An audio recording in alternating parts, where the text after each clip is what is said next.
मेरे प्यारे दर्शकों को आपके सबसे पसंदीदा डिबेट शो देश की बहस में दीपक चौरसिया का नमस्कार।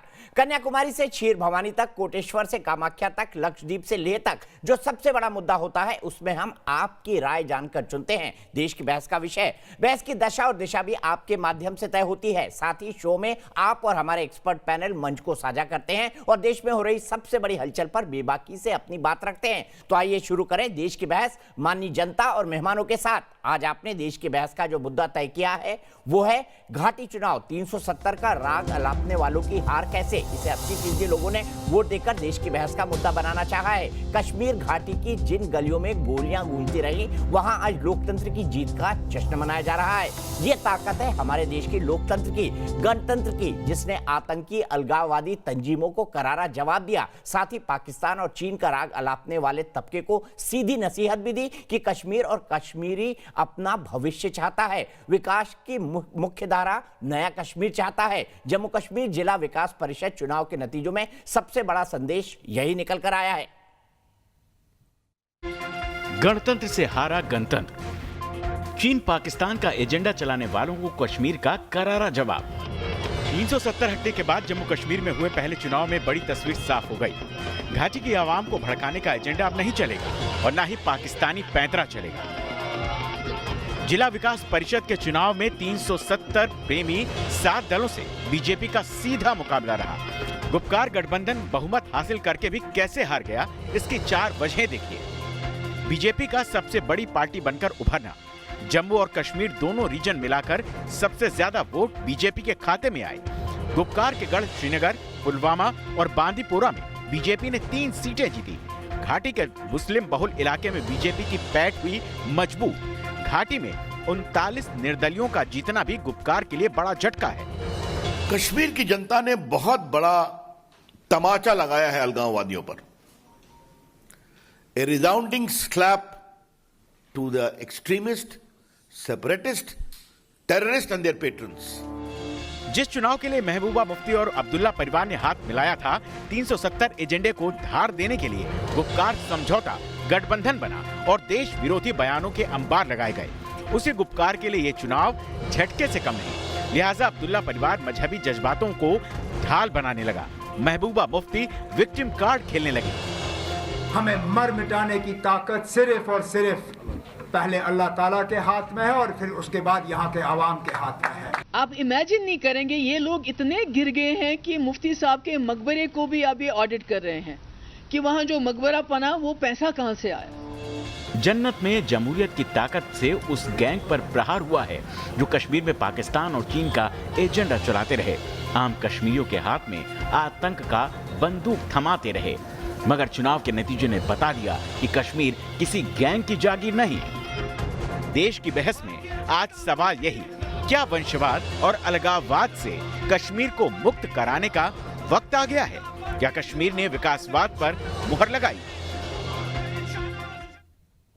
और देश की बहस में हमारा आज का सवाल इसी से जुड़ा हुआ है, क्या डीडीसी चुनाव के नतीजे मोदी 2.0 के फैसले पर मुहर है, यानी 370 और 35A को हटाना? आप शो के दौरान इस मुद्दे पर अपनी राय हमारी वेबसाइट पर दे सकते हैं, हमारे मोबाइल ऐप पर जा सकते हैं, हमारे ट्विटर हैंडल पर जा सकते हैं और न्यूज नेशन के फेसबुक पेज पर भी जाकर आप अपनी राय दे सकते हैं। हम इस शो के दौरान देश की बहस के दर्शक क्या सोचते हैं इस विषय के बारे में आपका जवाब भी दिखाएंगे। इसके साथ ही कार्यक्रम के दौरान आपकी कोई राय है या सवाल है या आप शो में शामिल होना चाहते हैं तो वीडियो बनाकर हमारे व्हाट्सएप 9711002266 पर भी आप दे सकते हैं। शो की शुरुआत करता हूं, हमारे साथ कई सारे खास मेहमान हैं। मेरे साथ जुड़े हैं Syed Shahnawaz Hussain, national spokes person, पूर्व केंद्रीय मंत्री और भारतीय जनता पार्टी की जो जीत हुई है वहां पर सबसे ज्यादा वोट जो भारतीय जनता पार्टी को मिले हैं उस जीत के सूत्रधार। मेरे साथ अवनीजेश अवस्थी हैं, प्रोफेसर हैं, दिल्ली यूनिवर्सिटी के, पॉलिटिकल एनालिस्ट हैं। मेरे साथ सुशील पंडित जी हैं, रूट्स इन कश्मीर से जुड़े हुए हैं और बहुत ही जाने माने कश्मीरी एक्टिविस्ट हैं। मेरे साथ इरफान हफीज लोन साहब हैं, इंडिपेंडेंट कैंडिडेट रहे थे और इन्होंने डीडीसी इलेक्शन संग्रामा कॉन्स्टिट्यूएंसी से जीता है। लोन साहब आपको भी बहुत बहुत बधाई। हसनैन मसूदी साहब मेरे साथ जुड़ेंगे थोड़ी देर में, मेंबर ऑफ पार्लियामेंट है अनंतनाग से, नेशनल कॉन्फ्रेंस के। मेरे साथ इफ्तिकार मिसगर साहब हैं जो कि एक पॉलिटिकल एनालिस्ट है। लोन साहब डीडीसी के चुनाव ने जता दिया, आप खुद लड़े कि अलगाववाद और आतंकवाद अब घाटी में नहीं चलेगा। आप मानते हैं इस बात को? ये तो मुहर लग गई इस पर। देखिए दीपक जी, मैं आपको जो जमीनी स्थिति थी है उससे अवगत कराना चाहता हूं, और आपका बहुत शुक्रिया। सबसे पहले आपने हमें बधाई दी, इसके लिए बहुत बहुत शुक्रिया आपको। हम आपको ये कहना चाहते हैं, अवगत इस बात से कराना चाहते हैं कि जम्मू कश्मीर में सब लोगों का ये मानना है कि जम्मू कश्मीर में जो भी चुनाव होते हैं, चाहे विधानसभा के हो, पार्लियामेंट के हो, वो कश्मीर समस्या जो है वो उसका मुतबादिल विकल्प नहीं है। इलेक्शन जम्मू कश्मीर समस्या का जो हल है वो इसका विकल्प नहीं है। और उसके साथ साथ आज की डेट में जो लोग बाहर आए, उनका ये कहना था कि हमें दिल्ली सरकार को एक संदेश भेजना है कि 370, 35A, जम्मू कश्मीर का झंडा, जम्मू कश्मीर का आईन, जम्मू कश्मीर के कानून जो हमसे 5 अगस्त को गैर कानूनी तौर, गैर जमहूरी तौर छीने गए, वो जम्मू कश्मीर के अवाम को कबूल नहीं है, न जम्मू के लोगों को, न लद्दाख के लोगों को, न कश्मीर के लोगों को। अरे जम्मू और लद्दाख के लोग तो बहुत खुश है सर। ये तो डेवलपमेंट के लिए था। डीडीसी पंचायती राज एक्ट वही कहता है, लेकिन उसके साथ साथ ये उस सोच को हिमायत के लिए भी इलेक्शन था कि दिल्ली वालों को बताया जाए कि 5 अगस्त का फैसला जम्मू कश्मीर के अवाम को कबूल नहीं है। और लोगों ने फैसला, लोन साहब, डल झील में तिरंगा यात्रा निकाल दी शहनवाज भाई ने। डल झील में तिरंगा यात्रा निकल दी। लोन साहब सुनिए ना, मेरी बात भी सुन लीजिए। अपना अधिकार जो हमें भारत के आईन में मिला था उसे हासिल करके रहेंगे। भारत के आईन ने आपका अधिकार वापस ले लिया है। लड़ाई भी लड़ते रहेंगे। शहनवाज जी, मैं आपके पास आऊंगा सीधे। आप वहां पर 2 महीने के आसपास रहे, आपने ग्राउंड से कैंपेन किया, ऐसे इलाकों में गए जो इंसर्जेंसी से बहुत ज्यादा प्रभावित थे, आपने अपनी जान को जोखिम में डाला। क्या लोन साहब जिस भावना को व्यक्त कर रहे हैं वो एक आम कश्मीरी की भावना है? बिल्कुल एक आम कश्मीरी की भावना है। देखिए, जैसे लोकतंत्र की ये बात कर रहे हैं, उसी की ताकत है कि ये जीत कर आए हैं, तो इनको मैं भी बधाई देता हूँ। और इसी निर्वाचन आयोग ने वहाँ पर फ्री एंड फेयर पोल कराए हैं। और जितने भी इल्ज़ाम ये लोग पहले लगा रहे थे, जब ये लोग जीत गए तब वो इल्ज़ाम अब नहीं लगा रहे। पहले तो कह रहे थे हमें कैंपेन से रोका जा रहा है, तरह तरह की बात कर रहे थे। ये चुनाव शुरू से डिस्ट्रिक्ट डेवलपमेंट काउंसिल का चुनाव था। जो पंचायती राज सिस्टम है, 3 टियर सिस्टम है, उसमें ज़िला परिषद का ये चुनाव था, पूरे देश में होता है। इस चुनाव को हमारा अधिकार वापस आना चाहिए और ये मिलना चाहिए, इसके लिए नहीं है। लोन साहब, वहाँ जो आपको लोगों ने जिताया है वो अपने इलाके की तरक्की के लिए, फलाह बहबूद के लिए जिताया है। आपको अब उनके लिए काम करना होगा, ये इधर उधर की बात नहीं करनी होगी। हम लोग वहाँ पर मजबूती से लड़े, हमारा परफॉर्मेंस अच्छा रहा घाटी में, क्योंकि असेंबली और पार्लियामेंट में हम नहीं जीते, लेकिन इस बार जो मजबूत किला बनाया था 7 लेयर का, 7 पार्टियां जोड़ दी थी, यानी 7 दीवारें थी, उसको बीजेपी ने भेद दिया और उस दीवार को तोड़कर भी घाटी में भी कमल खिला दिया है। ये तो हमारी नींव है। मैंने पहले ही ये दावा नहीं किया था कि हम बहुत सारी सीटें जीतेंगे, लेकिन ये इनका डर था कि 7 पार्टियां पहले इकट्ठी हो गई। अगर अलग अलग लड़ने की हैसियत थी तो अलग अलग लड़ते, लेकिन ये बीजेपी के डर से इकट्ठे हो गए और इकट्ठे होकर चुनाव लड़ा। और इनके खिलाफ जो लोग बीजेपी जीती है, जो निर्दलीय जीते हैं, ये गुपकार के खिलाफ जीते हैं, क्योंकि इन्होंने हर सीट पर चुनाव लड़ा। भारतीय जनता पार्टी ने 80 सीटों पर घाटी में चुनाव लड़ा और इस एक गुपकार वाली सोच थी, वो उनकी भी सोच थी कि 370 वापस दो, 35 वापस दो। नहीं, अरे वाह वाह वाह वाह, नहीं, कहीं पर मैंने, दीपक जी, कहीं भी जब मैं गया, ये हम सबका एक मुद्दा है तो पीडीपी भी गई, आप भी गए, तो फिर उन्होंने फिर गुपकार गैंग पर भरोसा नहीं करके आप पे क्यों किया? ये नहीं, ये एक बार सुन लीजिए लोन साहब, अभी जीते हैं ये, अरे सुन लीजिए ना लोन साहब धीरज रखिए, सब्र रखिए। और हम भारत सरकार को बहुत हम्बली कहते हैं, मेरा अधिकार है जी जी, मुझे पूरा यकीन है आप अप्रिशिएट करेंगे, मोदी जी अप्रिशिएट करेंगे। हम संविधान के दायरे में बात कर रहे हैं। मैं कह रहा हूँ 35 से मुझे वापस दीजिए, 370 वापस दीजिए, वो तो हिंदुस्तान के आईन में गुंजाइश है। जी जी, जब मैं हो गया ना लोन साहब, आपको गुस्सा क्यों आता है? मुझे हाँ, दीजिए लोन साहब, मेरे झंडे के साथ भावना है, मेरा 370 अरे कौन गुस्सा कर रहा है? आईन में था, कृपा मुझे वापस दीजिए। सर आइन में था और आइन ने ही वापस ले लिया ना, संवैधानिक तरीके से वापस लिया है, संसद ने वापस लिया है। एक मिनट मैं जवाब दे देता हूँ थोड़ा। अब जम्मू कश्मीर के आवाम को नहीं पूछा, जम्मू कश्मीर की असेंबली को नहीं पूछा। अरे क्यों चिल्ला क्यों रहे जनाब? लोन साहब गला खराब हो जाएगा, आराम से बोलिए, कोई बात नहीं, गला आराम से बोलिए, अभी आप चुनाव लड़के आए, थोड़ा सा हिम्मत दिया है। शहनवाज साहब आपने हमारा गला दबा दिया है। अरे भाई 5 अगस्त के फैसले के बाद हमारा बहुत जी जी, अभी तो हम वहां पहुंचे हैं, फिक्र मत कीजिए, बीजेपी जम्मू कश्मीर में सरकार भी बनाएगी, फिक्र मत कीजिए। वो गला नहीं दबाया आपका, आपको आजादी जो मांगते थे ना वो आजादी मिली, उसी से जीत कर आए हैं। आपको जो जीत के आए तब भी कह रहे हैं गला दबा दिया। आपत्ति नहीं है, 35 अरे भाई 370 वापस दीजिए, हम कह रहे हैं ना। अरे भाई आप अकेले बोलेंगे, यहाँ अवस्थी जी बैठे हैं, मिसगर जी बैठे हैं, सुशील पंडित जी बैठे हैं। अरे जनाब लोन साहब कैंपेन खत्म हो गया, अब भाषण बंद कीजिए, कैंपेन खत्म हो गया जी। अब जरा जवाब सुन लीजिए, नहीं तो अकेला देश के नाम संबोधन नहीं है आपका।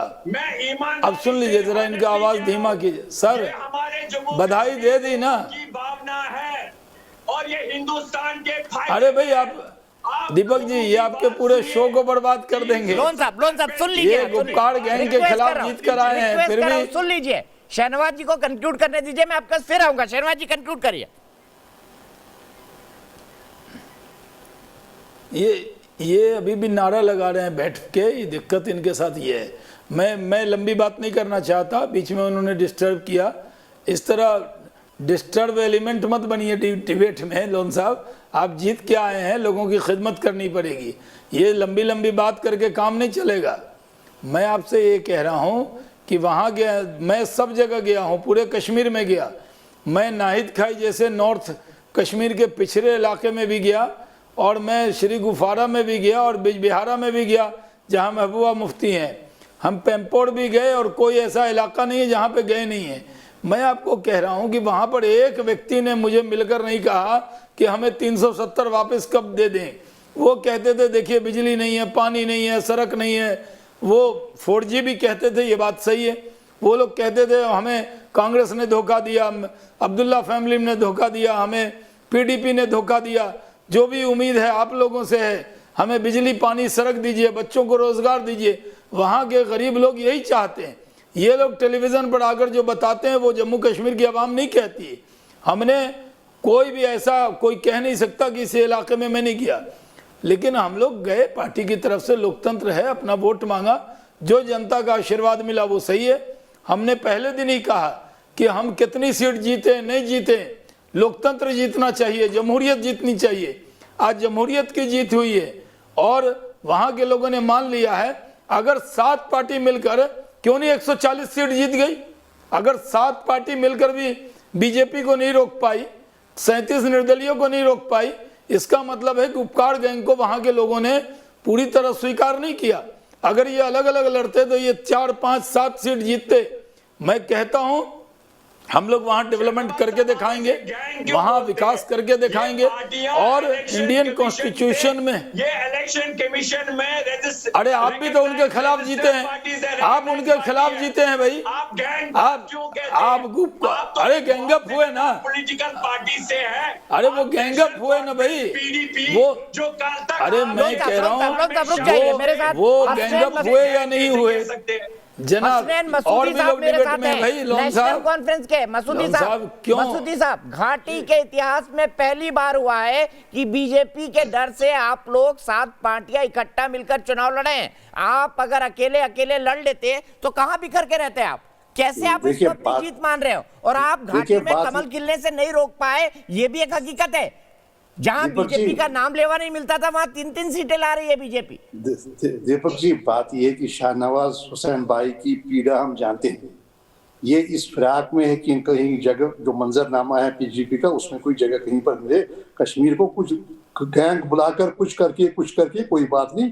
ये तब भी यही इलेक्शन में जो गुपकार जो अलायंस जीत के आया, फिर भी गैंग दोहराते हैं। अब चुनकी बात कीजिए, अब देखिए शाहनवाज हुसैन साहब ने ही श्रीनगर में आके 370 और 35A को मुद्दा बनाया। 370 दफन होने की बात की, 35A दफन होने की बात की, कहा कोई ये जबान पर नहीं लाएगा। इन्हीं ने तो रेफरेंडम में कन्वर्ट कर दिया शाहनवाज भाई ने, इन्होंने ही इस इलेक्शन को। दूसरी बात यह है कि जो अलायंस है ये आज का नहीं बना है, ये इलेक्शन को लेकर नहीं बना है। ये 4 अगस्त 2019 को जब ये अंदेशा हुआ कि खिलवाड़ कोई हो रहा है, तब इकट्ठे आ गए और तब भी गुपकार डिक्लेरेशन हुई। और तब हर एक ने इसका अहद किया कि हम जम्मू कश्मीर की खुसूसी पोजीशन को बचाने के लिए इकट्ठे आए हैं। और जब 5 अगस्त 2019 के फैसले हुए तो उसके बाद उन्होंने कहा कि नहीं, अब इसकी वापसी के लिए हम इकट्ठे प्रयास करेंगे। क्या ये तो एक तरीके से हिंदुस्तानी आईन की सुपरमेसी की जंग है, उसकी सुपरमेसी बहाल करने की जंग है। इसको आप किस नाम से, क्या नाम देते हैं? अब शाहनवाज भाई की ये परेशानी है कि वो मंजरनामे पर नेशनल लेवल पर अपना कोई जगह बनाए, तो हमें कोई हर्ज नहीं उसमें, हमारा आशीर्वाद उनके साथ है।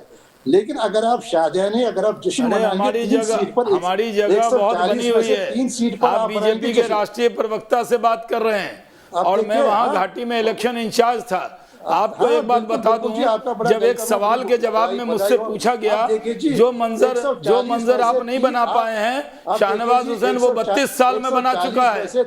आप हमें ये सब मत बताइए। मैं अब 1 मिनट मैं जवाब दे देता हूँ। एक सवाल के जवाब में मेरे से प्रेस कॉन्फ्रेंस में दीपक जी मैं जवाब दे देता हूँ, एक लाइन का। मैं तुरंत आपके पास आऊंगा। 3 बार लिया इसलिए जवाब दे। आपने ये सारे हाँ, मैं कह रहा हूँ, जिस दिन मैं पहले दिन गया वहां उन लोगों ने कहा कि गुपकार जो अलायंस बना है, जो गुपकार गैंग है, वो 370 की बात करता है। मैंने कहा कि 370 दफना दिया गया है।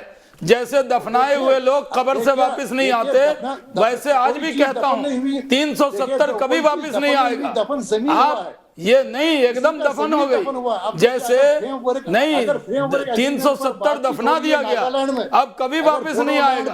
ये ख्वाबो ख्याल निकाल दीजिए, ये ख्वाबो ख्याल से निकाल दीजिए।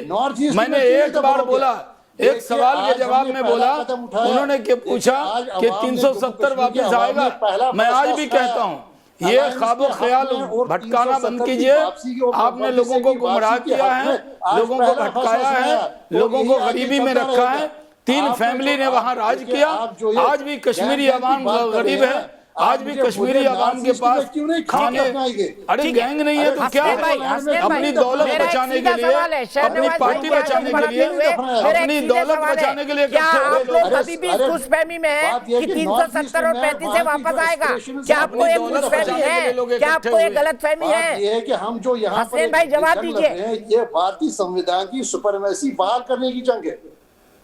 देखिए, मेरी बात का जवाब दीजिए। क्या आपको अभी भी एक गलतफहमी है कि 370 और 35 से वापस आएगा? संविधान कहां से आ गया बचाने का जंग? 370 और 35A की बात करके उसके दफनाने की बात करके, अरे आप कह रहे थे ये चुनाव हम 370 को वापस लाने के लिए लड़ रहे हैं। हमने कहा 370 दफन हो गया। आज भी कहता हूं, आप गुमराह मत कीजिए लोगों को।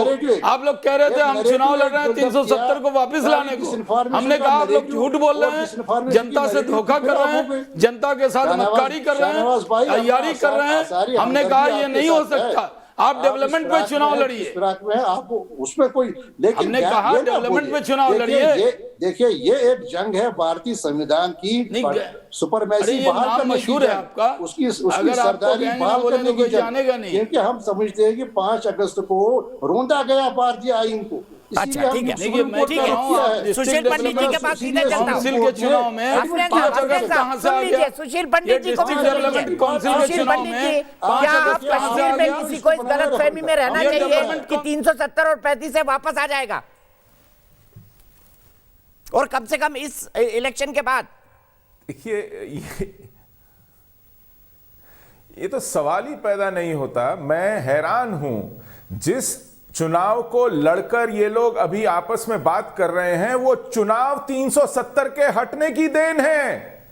वो 5 अगस्त को लिए गए फैसलों का नतीजा है कि ये डीडीसी के चुनाव हुए हैं। इस चुनाव को लड़ने के बाद कहते हैं, उसमें भाग लेने के बाद कहते हैं कि हम इसके खिलाफ हैं। मतलब इससे बड़ी आयरनी, इससे बड़ी विडंबना नहीं हो सकती कि आप जिस चुनाव को लड़ रहे हैं और कह रहे हैं कि हम इस चुनाव के न होने के खिलाफ हैं। तो मतलब ये कोई तरीका है? आप इसी को रद्द करवाना चाहते हैं जिसको कि आप लड़ करके आज नुमाइंदी कर रहे हैं। यही इरफान हफीज लोन है जो इस हैसियत को पाए हैं, आज नुमाइंदगी पाए हैं, वो 370 के रद्द होने के फैसले का नतीजा है। दूसरी बात, इनको गैंग ना कहा जाए तो क्या कहा जाए? ये जराइम पेशा तंजीमें हैं। इनकी प्रॉपर्टीज के ऊपर आज एनआईए ने कुर्की दायर कर दी है, उनको जब्त कर लिया है। इन लोगों ने हुर्रियत के साथ आंख मिचौनी की है। इन्होंने, इन्हीं के सरबराह हैं जस्टिस मसूदी के सरबराह फारूक अब्दुल्ला, हजरत बल से इन्होंने कहा था कि पत्थरबाज जो हैं वतन के लिए पत्थरबाजी करते हैं और हम हुर्रियत के दुश्मन नहीं हैं, हमें साथ मिलकर काम करना है। ये वो नेशनल कॉन्फ्रेंस, ये वो फारूक अब्दुल्ला हैं, ये वो महबूबा हैं जिन्होंने ठीक चुनावों के बीचों बीच कहा था इतने सारे वोटर आते हैं तो क्या फर्क पड़ता है? वोटरों से फर्क नहीं पड़ता, चुनावों से फर्क नहीं पड़ता, पाकिस्तान से बात कीजिए। ये महबूबा मुफ्ती ने इलेक्शंस के बीच में कहा था लोगों के वोट देने या न देने से फर्क नहीं पड़ता। ऐसे ऐसे लोगों के साथ हमको चुनाव लड़ना पड़ रहा है। ऐसे ऐसे लोग हमारे लोकतंत्र के अंदर घुसपैठ करके व्यवस्था को भीतर से ध्वस्त करते हैं। ये चुनाव जिलों की विकास के लिए करवाए गए हैं, लेकिन इनमें भाग लेने वाले लोग चीन को बुलाते हैं, पाकिस्तान को बुलाते हैं, हुर्रियत के साथ आंख मिचौनी करते हैं, बुरहान वानी के घर मुआवजे भेजते हैं। ये हमारे लोकतांत्रिक प्रक्रिया में घुसपैठ करके उसको भीतर से खराब करते हैं। इसलिए इनको चुनावों से बाहर रखना पड़ेगा। ये गैंग है, ये वाकई गैंग है, ये जिहादी गैंग है जो हमारे आईन की कसम उठाकर उसी को खराब करने, उसको नष्ट करने पे तुला हुआ है। आईन को आपने पामाल किया। हसनैन साहब, अगर 370 नहीं हटता तो क्या ये चुनाव होते? और अगर 370 वापस लाने के लिए लड़ रहे थे तो आपको तो ये चुनाव लड़ना ही नहीं था। दीपक जी, तो आपको ये चुनाव लड़ना ही नहीं था, क्यों लड़े आप? सुशील पंडित जी की इस बात का जवाब दे दीजिए। दीपक जी, कश्मीर में 1968 में पंचायत इलेक्शन हुआ है। आप कहाँ हमारा अपना एक आईन था। 1965 में 68 में पहला चुनाव हुआ पंचायत का। उसके बाद क्या नहीं हुआ सर? राज यहाँ पर बिल्कुल इन प्लेस था दीपक जी। सर उसके बाद क्यों नहीं हुआ ये भी बता दीजिए। देखिए, आप इतिहास जाइए ना। आप ये पंचायती राज एक्ट के अंदर चुनाव हुआ है जो इन्होंने कश्मीर में लड़ने नहीं दिया। पंचायती राज आपने 1967 में करा लिए होंगे, लेकिन मैं आपको बता दूं पंचायती राज राजीव गांधी के टाइम पर आया था 84 के बाद। 1968 में हुआ, तब क्यों नहीं होता था? तब भारत के कानून क्यों नहीं लागू होते थे वहां पे? बताइए ना। आपने SC ST को, आपने दलितों को क्यों वंचित रखा था? आप एंकर हैं या आप कोई पक्ष ले रहे हैं किसी साइड? नहीं, पक्ष नहीं ले रहा हूं, मैं आपसे सवाल उठा रहा हूं, मुझे बताइए ना। 1968 में यहाँ पंचायत इलेक्शन पहले हुआ सर। मैं ये कह रहा हूँ ना, पर पंचायती राज कानून लागू होने के बाद इलेक्शन क्यों नहीं हुआ? हमारा जो कॉन्स्टिट्यूशन है ना, वो कॉन्स्टिट्यूशन जो भारतीय जो कॉन्स्टिट्यूशन, उसके बाद यहाँ का कॉन्स्टिट्यूशन, उसी की कल्पना थी यहाँ कॉन्स्टिट्यूशन हो, और उसी के तहत पंचायत राज एक्ट था, उसी में directive principle of state policy थे। ठीक है, मैं सीधे अवनीजेश जी के पास जाता हूँ। अवनीजेश जी, कश्मीर का कॉन्स्टिट्यूशन, कश्मीर का झंडा अगर इतनी दिक्कत थी 370 और 35A के नाम पर लोग रेफरेंडम मांग रहे थे तो चुनाव लड़ने की जरूरत नहीं थी, क्योंकि अगर 370 और 35A नहीं हटता तो डीडीसी का चुनाव नहीं होता, लोन साहब पब्लिक प्रतिनिधि नहीं बनते।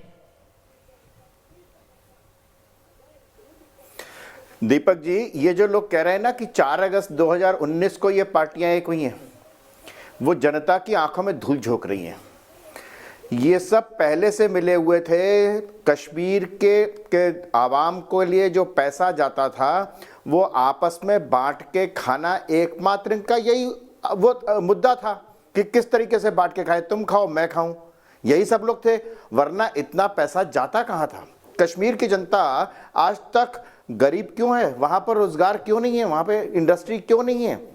वहां सिर्फ शिकारा की बात है, सिर्फ इतना क्यों है? और मजे की बात यह है, बड़ी सामान्य सी बात यह है कि अगर आप इनकी बात मान भी लें तो जैसा कि महबूबा मुफ्ती को पहले मालूम चल गया था, तो उन्होंने कहा इस चुनावों से कोई बात नहीं होनी, पाकिस्तान से बात होनी है, तो पाकिस्तान परस्त हुए। भारत में एक संविधान है, ये दो संविधान, दो विधान, दो झंडे नहीं चलने वाले संप्रभुता संपन्न देश है ये। इसलिए इस बात को नकार दें, इस बात को भूल जाएं कि अब ये कश्मीर की जनता, गरीब जनता का जो पैसा जाता था वो ये खुद लूट करके खा जाएंगे, बड़ी बड़ी बिल्डिंगें बनाएंगे, बच्चे इनके विदेशों में पढ़ेंगे, लेविशली जिंदगी जिएंगे, दिल्ली में यहां से लंदन जब मर्जी चले जाएंगे। ये सब चलने वाला नहीं है। यहां के डेवलपमेंट का काम करना पड़ेगा। ये सेवक हैं, लोग सेवक हैं। ये जनता ने इसलिए चुना है कि आपको इसलिए वोट दिया है कि आपको यहां पर बैठ करके यहां का विकास करना है, संविधान पे बात नहीं करनी। संविधान की बात तो होती है पार्लियामेंट में। अवनीश जी, मैं डेवलपमेंट काउंसिल आपके पास नहीं आया हूं, आपको वहां पर संविधान के एक जम्मू से मेरे साथ जुड़े हैं। अभिषेक, क्या कहेंगे? आपको लगता है 370 और 35 से अब इतिहास की बात नहीं हो गई है? इन दोनों को दफन नहीं किया जाना चाहिए? ये दफन हो चुका है। अरे 370 35 से का उससे पहले 5 अगस्त 2019 से पहले भी कोई मतलब नहीं था। वो जम्मू कश्मीर की तरक्की में सबसे बड़ा रोड़ा था। अरे आप मुझे सिर्फ एक छोटी सी बात बताइए, हिंदुस्तान का हम हिस्सा हैं, हिंदुस्तान के हम फंड्स लेते हैं, हिंदुस्तान में रह करके हिंदुस्तान का खाते हैं, लेकिन हिंदुस्तान के कानून जम्मू कश्मीर में लागू नहीं होते। अरे जम्मू का युवा जो है वो हमेशा पीछे रहा, और पीछे रहने की सबसे बड़ी वजह क्या रही? कश्मीर की 370 वाली सोच, ये वहां के सियासतदान। अरे ये क्या गुपकार डिक्लेरेशन बना रखा है आपने? अरे गुपकार डिक्लेरेशन के जो लीडर हैं खेलों का पैसा खा गए। 109 करोड़ रुपए का आपने पैसा खा लिया, गबन कर लिया, उस आप पर केस चल रहा है, आपके एसेट अटैच कर दिए गए हैं। अरे महबूबा मुफ्ती मुंबई में होटल है, साउथ ऑफ फ्रांस में कुछ लोगों के विलाज हैं, अरे हॉस्पिटैलिटी चेन्स है लंदन के अंदर आपकी, और इतना इतना पैसा है, कहते हैं कि शायद दुनिया के सबसे अमीर सियासतदानों में आते हैं। अरे पैसा आया कहां से? ये पैसा आया जो भारत सरकार ने कश्मीर और जम्मू के लिए भेजा, वो पैसा सारा का सारा खा लिया गया। अरे आप मुझे सिर्फ एक छोटी सी बात बताइए, जब से 370 हटा है, क्या आपने एक बारी भी कोई ऐसा इंस्टांस सुना कि कश्मीर के अंदर पत्थरबाजी हुई? क्या आपने कोई भी ऐसा इंस्टांस सुना कि कश्मीर के अंदर जो है वहां के लोगों ने जाकर के आतंकवादियों के जनाजे में बहुत बड़ी बड़ी रैलियां की? अरे कुछ नहीं था। ये Gupkar gang is basically a very simple thing. It is a party of those people जो खत्म हो चुके हैं। अरे राजनीति उनके लिए सिर्फ पैसे कमाने का एक जरिया था। बहुत बहुत शुक्रिया अभिषेक, आपने पॉइंटेड बात कही। मैं सीधे इफ्तिकार मिसगर साहब के पास चलूंगा। इफ्तिकार मिसगर साहब, पूरे देश में एक जनरल फीलिंग ये है, क्या आप अभिषेक की फीलिंग से सहमत हैं? देखिए,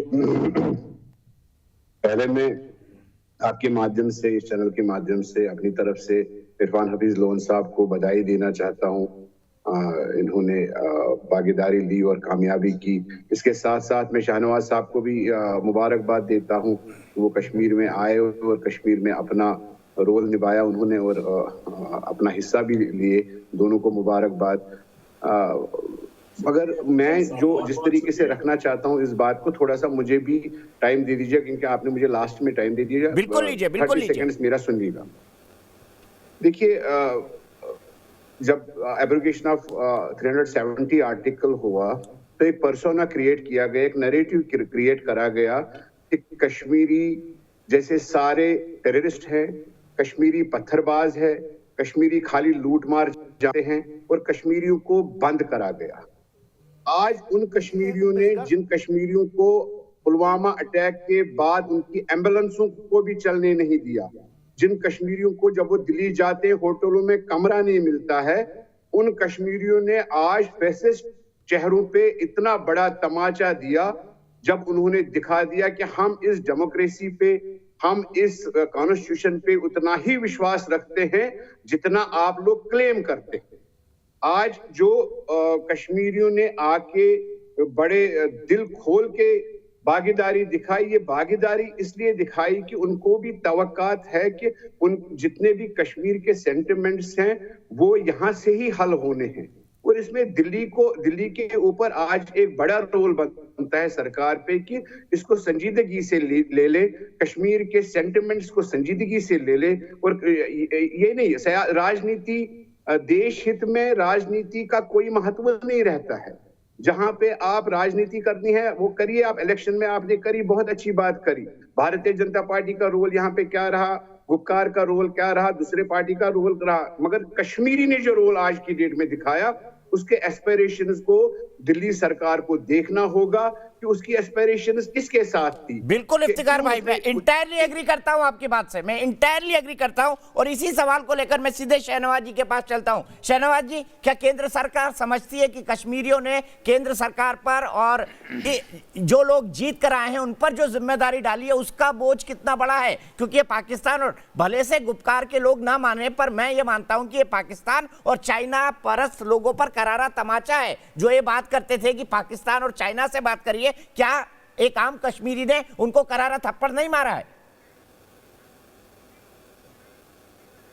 देखिए, ये चुनाव डिस्ट्रिक्ट डेवलपमेंट काउंसिल का था। हमने कहा कि D for development, D for dynasty free Jammu Kashmir, corruption free Jammu Kashmir, तो डीडीसी का चुनाव था। हमने तो इसी मुद्दे पर चुनाव लड़ा।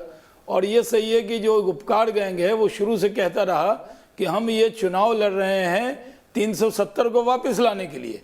जब मैं वहाँ पर गया और मेरी पहली प्रेस कॉन्फ्रेंस हुई as a Kashmir valley in charge, तो मैंने उनसे कहा कि अरे ये बात छोड़िए, अब तो वो दफन हो गया, अब उसकी बात क्या करनी, वो तो वापस नहीं आएगा। फिर इन्होंने कहा कि ये सब जुडिस है।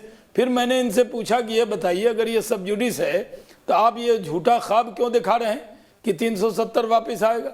आपको भी पता है वो कभी नहीं वापस आएगा। इस चुनाव में डेवलपमेंट के लिए चुनाव है। मैंने देखा नॉर्थ कश्मीर के और कई इलाके में, भाई अब यहाँ जो लीडर जाते थे वो सब श्रीनगर चले गए, गिलानी साहब से मिल गए, बाजवान खा लिया, कहवा पी कर आ गए, और वो जाकर वहाँ की जो गुर्बत है, वहाँ की जो मजबूरी है उसको नहीं देखा। आपको पता अभी भी बहुत से लोगों के पास टॉयलेट नहीं है, अभी भी बहुत से लोगों के पास, गरीबों के पास मकान नहीं है। ये नेता सारे पैसे जो आते थे आपस में बांट लेते थे। इसलिए हम कह रहे हैं करप्शन के खिलाफ आवाज़ उठाना है। लोन साहब जीते हैं, अब उनको रोड बनवाना है, बिजली पहुंचवानी है, वहाँ टॉयलेट बनवाना है, उनको ये काम करना है। फिर जीतने के बाद तुरंत बड़ी बड़ी बात करने लगे कि हम, जैसे एनसी ने कहा कि हम चाइना को कहेंगे वो इंटरवेन करे, पाकिस्तान से बातचीत करो। क्या ये एजेंडा होना चाहिए चुनाव का? ये चुनाव का एजेंडा सिर्फ डेवलपमेंट था। हम लोगों ने कहा है कि जम्मू कश्मीर की आवाम का शुक्रिया अदा करते हैं जिन्होंने डेमोक्रेसी में यकीन किया, जमहूरियत को मजबूत किया, लोकतंत्र को मजबूत किया।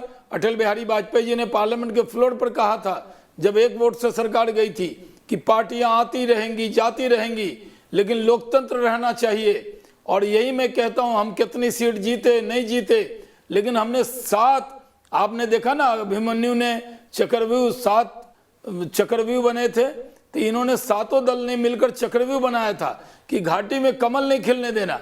और साहब कमल तो खिला ही, साथ में निर्दलीय भी गुपकार गैंग के खिलाफ जीत कर आए। आज लोन साहब कह रहे हैं नहीं हमारी सोच वही थी।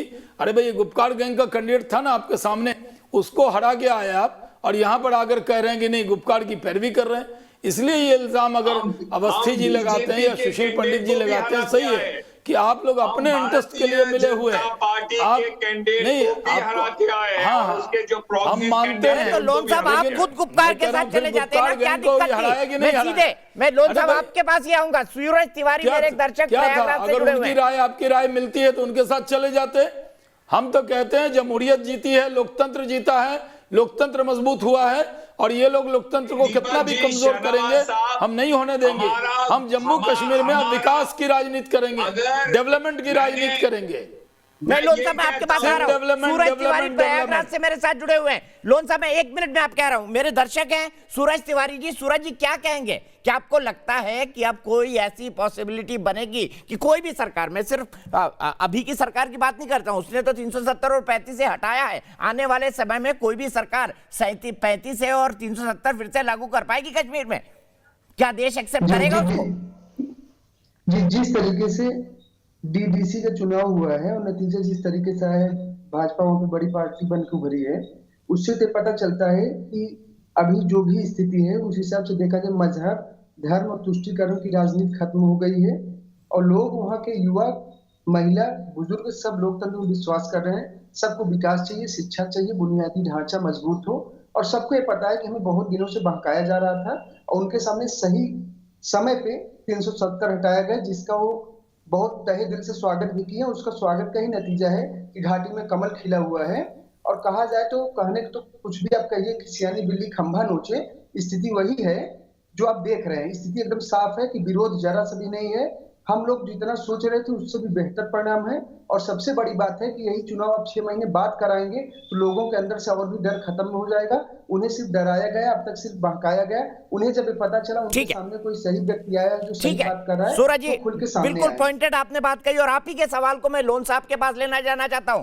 लोन साहब, आप जनता को, माजिद हैदरी साहब आपकी भी स्वागत करता हूं और ललित अंबरदार जी शो में आपका भी स्वागत करता हूं। लोन साहब, मैं आपसे सबसे पहले जानना चाहता हूं, मुझे ये बताइए कि आप लोगों को बहकाते रहे कि आप 370 और 35 से वापस लाएंगे, जबकि डीडीसी की कोई हैसियत ही नहीं कि उसके बारे में एक चिट्ठी लिख दे। मुझे ये बताइए, 370 हटने के चलते ही डीडीसी के चुनाव हुए, आप ना लड़ते चुनाव, बोलते कि भाई ये तो हमारे आईन को खत्म कर दिया, जमहूरियत को खत्म कर दिया, फिर क्यों जमहूरियत की बात कर रहे हैं? जमहूरियत, इंसानियत और कश्मीरियत तीनों जिंदा हो गई इसके बाद, जो अटल बिहारी वाजपेयी ने घाटी में कहा था। मैंने आपका प्रश्न सुन लिया, आप मुझे बात, आपने आपका प्रश्न सुना, मैंने समझा, आप मुझे अपनी बात रखने की इजाजत दीजिए। देखिए दीपक जी, मैं आपको ये बताना चाहता हूं, मैंने पहले कहा आपके शो में कि जम्मू कश्मीर जो है, इसमें जो चुनाव होते हैं, ये कश्मीर मसले का हल नहीं है, ये उसका मुतबादिल नहीं हो सकता है। तो लड़ते क्यों हैं आप? से उस मसले, मैं कंप्लीट कर रहा हूं, मुझे बताने, अपनी बात रखने का मौका दीजिए। देखिए, मैं आपसे एक अभी शाहनवाज हुसैन साहब कह रहे थे कि अगर आपकी सोच अलायंस, ये पीडीपी एनसी का जो अलायंस पीसी का बना था, तो आपने उनकी ओर से चुनाव क्यों नहीं लड़ा? देखिए, मैं आपको ये कहना चाहता हूं, अगर माननीय मोहन भगवत जी आरएसएस वाले भी आज ये कहेंगे कि 5 अगस्त का फैसला जो था वो जम्मू कश्मीर के साथ अन्याय था, तो हम मोहन भगवत साहब की उस बात का भी समर्थन करेंगे, बाकी जगह हमारा इख्तिलाफ होगा। इसी तरीके से आज अगर पीडीपी नेशनल कॉन्फ्रेंस, उनसे कई इख्तिलाफ हमारे हैं, लेकिन 370-35 ए पे उनका ये मानना है गैर जमहूरी और गैर आईनी था, तो हम इसलिए उस चीज पे उनके साथ आहिस्ते बोलिए ना, थोड़ा कान में दर्द हो। सुनिए मेरी बात, थोड़ा आहिस्ते बोलिए। और मैं ये मैंने इसलिए थोड़ा सा लोन साहब, मैंने ये समझा कि बीजेपी की जो सोच है, थोड़ा शायद मैं जीत गए, थोड़ा आहिस्ते ज्यादा मजबूती से उस सोच का मुकाबला कर सकता हूँ। आपने जवाब नहीं दिया। अगर आप 370 और 35 से हटाए जाने के इतने विरोधी थे तो चुनाव क्यों लड़ा आपने? सब जुडिस, क्या राम मंदिर सब जुडिस नहीं था मुंसिफ कोर्ट से लेके ऑनरेबल सुप्रीम कोर्ट में? क्या माननीय अडवाणी जी ने रथ यात्रा नहीं की? क्या इनके एजेंडा में नहीं था कि हम राम मंदिर बनाएंगे? तभी तो सब। अरे भाई 370 अब खत्म हो गया, क्यों चर्चा करते हैं? ठीक है, ललित आपने हिंदुस्तान के संविधान के रोशनी में चुनाव लड़ा, अब भूल जाइए 370। अब डेवलपमेंट डबल स्टैंडर्ड नहीं मानेंगे? तरक्की में साथ कश्मीर समस्या का हल नहीं है, चुनाव लड़ेंगे, पानी, चुनाव नहीं बिजली, लड़ेंगे सड़क, तो पावर डेवलपमेंट के लिए काम नहीं है, तो कीजिए। पैसा नहीं है। क्या आप इसको नहीं मानते?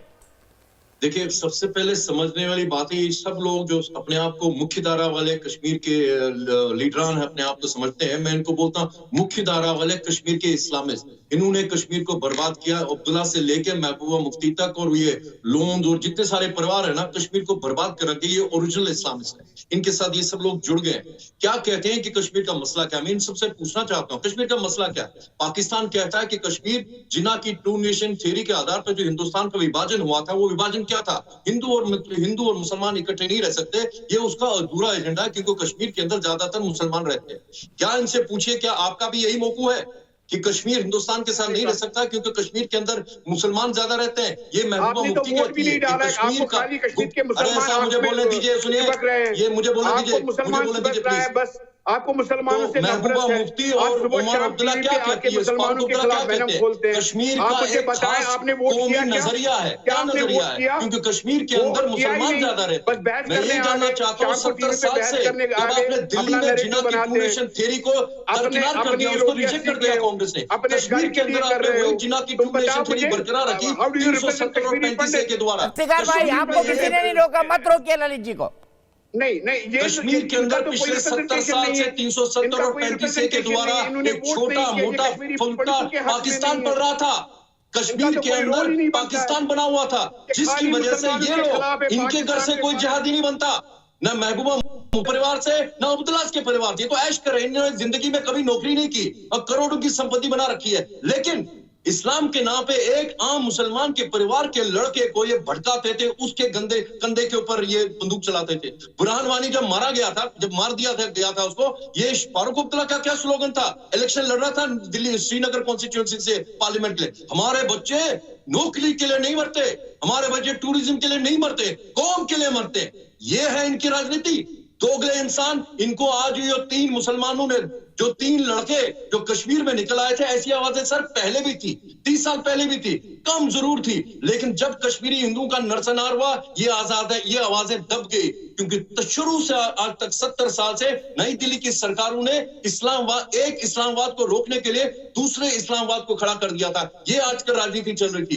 बीजेपी ने भी पहले टेन्योर में ऐसे किया जब महबूबा मुफ्ती के साथ उन्होंने सरकार बनाई, लेकिन 5 अगस्त 2019 एक ऐतिहासिक नरेंद्र मोदी ने और अमित शाह ने पॉलिटिकल विल दिखा दी, और इससे 370 और 35 से हटाने से कश्मीर ठीक नहीं सुधरेगा।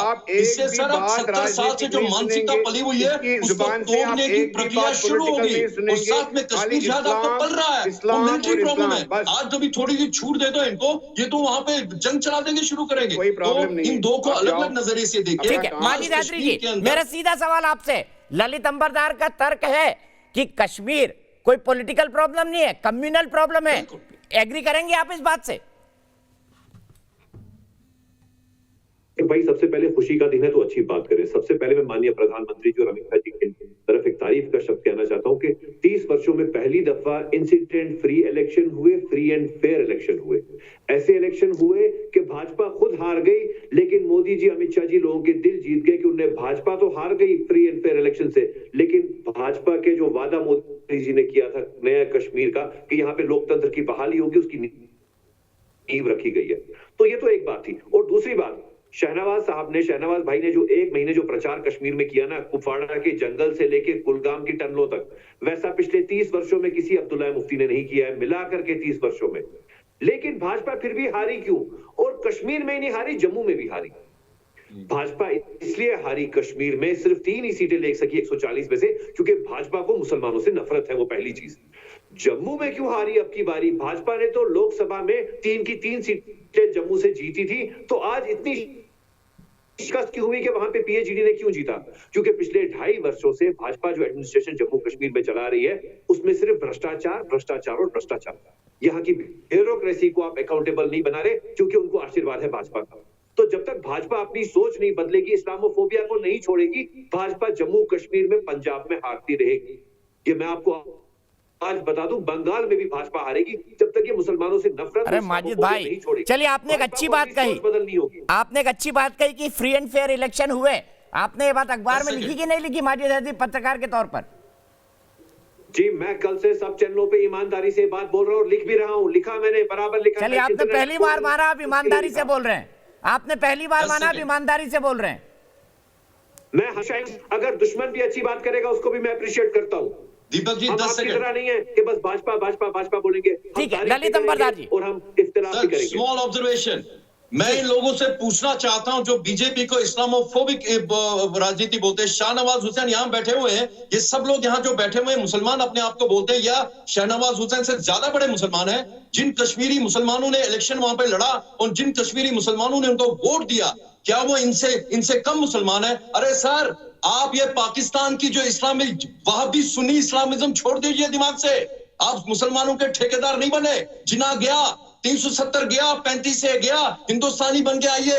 आपकी कोई खास पहचान नहीं है, हिंदुस्तानी बन के रहना ही रहिए, चाहे आप मुसलमान है, हिंदू मुसलमान है। और अगर आप मुसलमान हैं, अपने आप को हिंदुस्तानी बोलते हैं, तो आप कश्मीरी हैं। अगर आप कश्मीरी बोलते हैं अपने आप को, हिंदुस्तान को नहीं मानते, हिंदुस्तान के प्रभुत्व को नहीं मानते, तो आप कश्मीरी नहीं है। आप कश्मीरी सेटलर्स हैं, ऑक्यूपायर्स हैं। 700 साल पहले आए जिन्होंने कश्मीर में कब्जा किया। कश्मीर लेफ्टिनेंट फयाज का है, कश्मीर लेफ्टिनेंट फयाज का है। कश्मीर ये जो 3 लड़के जिन्होंने अपनी आवाज खोली है, उनका कश्मीर है। इसलिए आप अपनी आवाज, यहाँ क्या चलेगा, निजाम मुस्तफा अब नहीं होगा। अब हिंदुस्तान कश्मीर की सड़कों पे भारत माता की जय के नारे लग रहे हैं। भाई साहब, ये दिमाग में रखिए। आपने क्या सोचा था?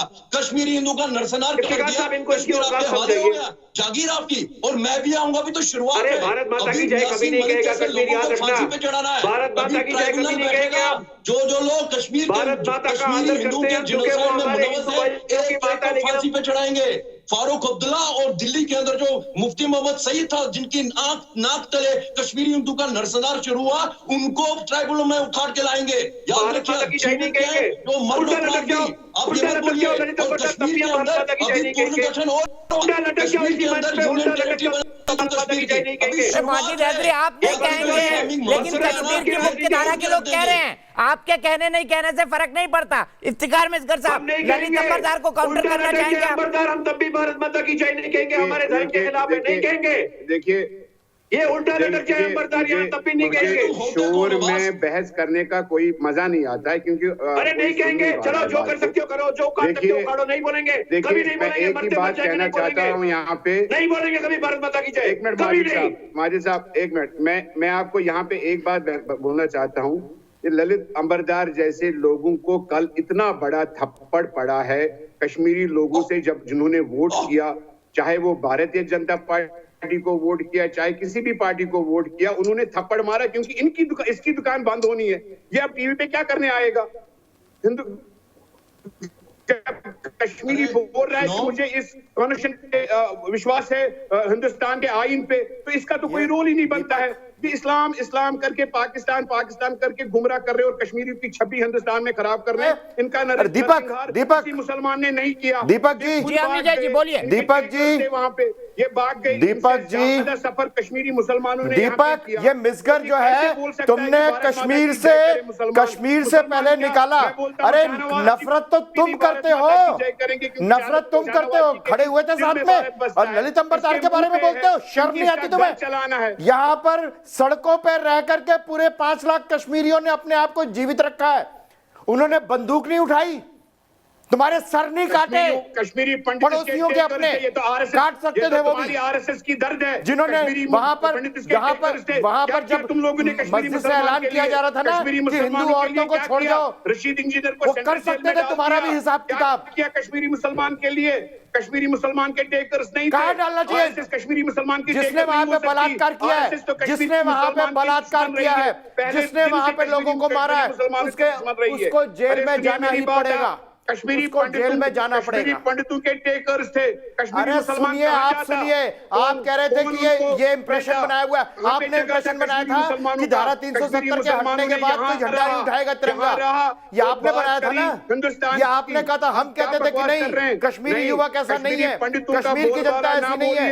कश्मीर की जनता अपने उन करप्ट और चोर नेताओं के खिलाफ है, कुछ कर नहीं पा रही। पंडित हमारे भाई और ये उनमें से नहीं है। उन चोरों को कश्मीरी पंडित टीवी पे आते हैं, वो हमारे भाई नहीं है। जो कश्मीरी मुसलमानों को बदनाम करते हैं, तो आप क्यों आते टीवी पर? से नहीं है, आपकी कौन सी दुकान है? नहीं है। आपकी कौन सी दुकान है? आप क्यों आते हो टीवी पर? आप दो प्रधान की बात करते हैं। क्या आपके आरएसएस दफ्तर में झंडा नहीं लगा है?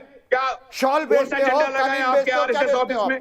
बताएं आप मुझे, क्या वहां पे हिंदुस्तान का झंडा लगा हुआ है आपके ऑफिस में? आप मानते ही नहीं हिंदुस्तान के झंडे को, आप हमें सिखाने निकले हैं हिंदुस्तान का झंडा। अरे आरएसएस वालों का तो कोई हक ही नहीं बनता है बात करने का।